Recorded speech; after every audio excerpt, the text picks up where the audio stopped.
Assalamualaikum warahmatullahi wabarakatuh. Welcome back to resensi buku.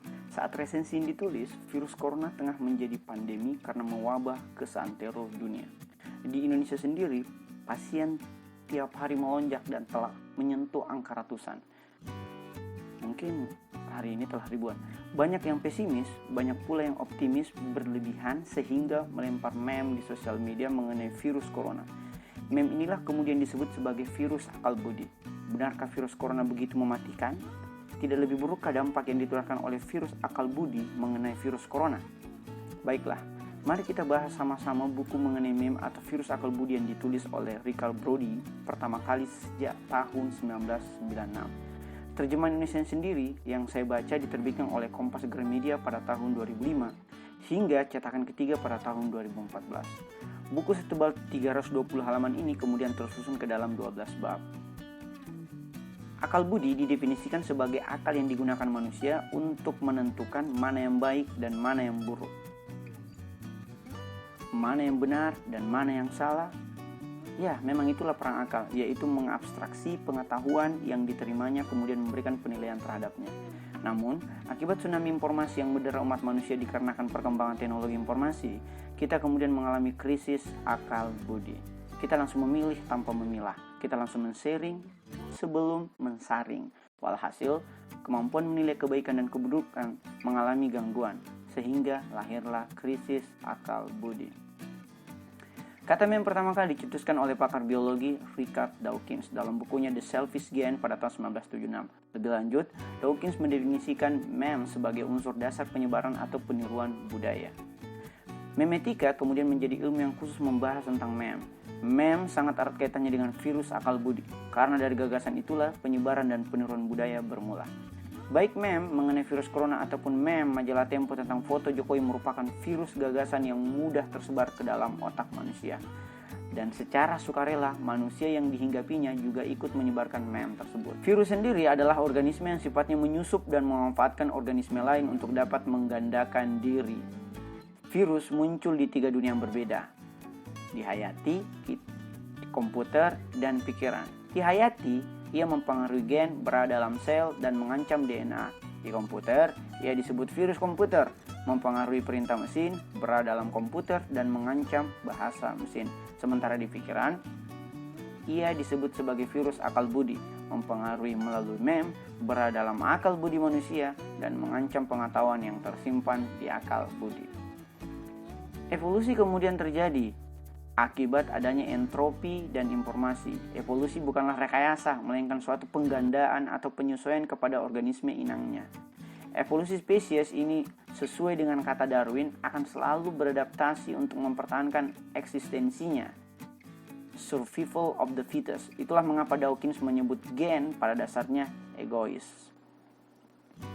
Nah, meme sendiri merupakan pengganda yang menggunakan akal budi sebagai media untuk menggandakan diri.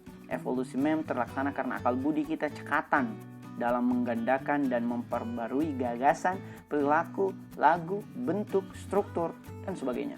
Akal budi pun dapat pula dikatakan sebagai gen egois akal budi, karena dari sudut pandang meme, keberadaan akal budi hanyalah semata-mata untuk menggandakan meme. Media komunikasi seperti televisi, majalah, koran, media online, media sosial, buku adalah medium penyebaran akal budi. Hanya kesadaran yang dapat menyelamatkan kita dari virus akal budi. Kesadaran harus terus diperbaharui, karena jangan sampai kita berada pada kondisi di mana otak kita yang lama ini harus berhadapan dengan dunia yang begitu baru. Meme itu baik selama berisi pesan-pesan yang baik, namun yang terjadi dan viral selalu sebaliknya. Meme tersebar dengan mudah ke dalam 4 pesan. Yang pertama adalah seks. Kita bertarung demi seks. Itulah yang mempermudah meme masuk melalui pesan seksualitas. Saluran kedua yang melancarkan virus akal budi adalah kelangsungan hidup atau rasa takut. Itulah mengapa media sering menyebarkan berita buruknya daripada berita baiknya. Bad news is good news, right?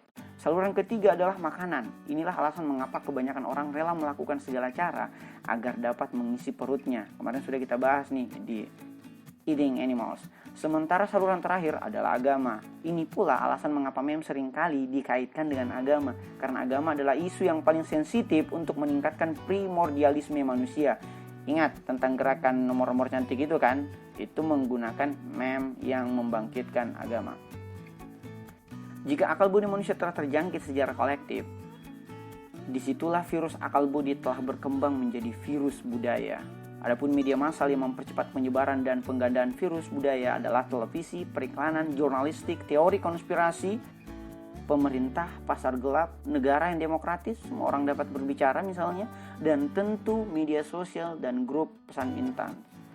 Utamanya grup WA keluarga sih. Setiap virus pasti akan dilawan dengan antibodi atau antivirus. Begitupun dengan virus akal budi. Ketika suatu meme habis, ia akan digantikan oleh virus masa depan lainnya yang digerakkan oleh pengusaha dan atau penguasa. Virusnya dapat disebut sebagai virus laba atau virus penguasa. Namun jika ada satu virus yang kita inginkan, itu adalah virus mutu kehidupan. Suatu virus yang menyebarkan dan menggandakan kesadaran demi kebaikan mutu hidup umat manusia. Disinfeksi akan segera datang. Lalu virus apa yang mesti kita program? Tentunya adalah virus kebenaran. Mencari kebenaran adalah tujuan hidup dan demi DNA kita juga. Devirusisasi dapat kita mulai dengan memperbaiki kualitas dan kuantitas bacaan kita, tulisan kita, dan diskusi-diskusi yang kita gumamkan setiap hari. Karena menyebarkan meme positif akan menjaga keluarga kita, masyarakat kita, dan memetakan ulang pendidikan kita untuk siap pada virus-virus berikutnya. Nah, adapun perspektif kami sebagai resentor adalah virus akal budi tidak berbahaya dibandingkan virus corona ataupun virus yang datangkan dari makanan ataupun virus komputer. Jaga pikiran Anda, pilih baik-baik media yang Anda baca, mulai dari sosial media, grup WA, televisi, film, hingga buku. Ada pertanyaan?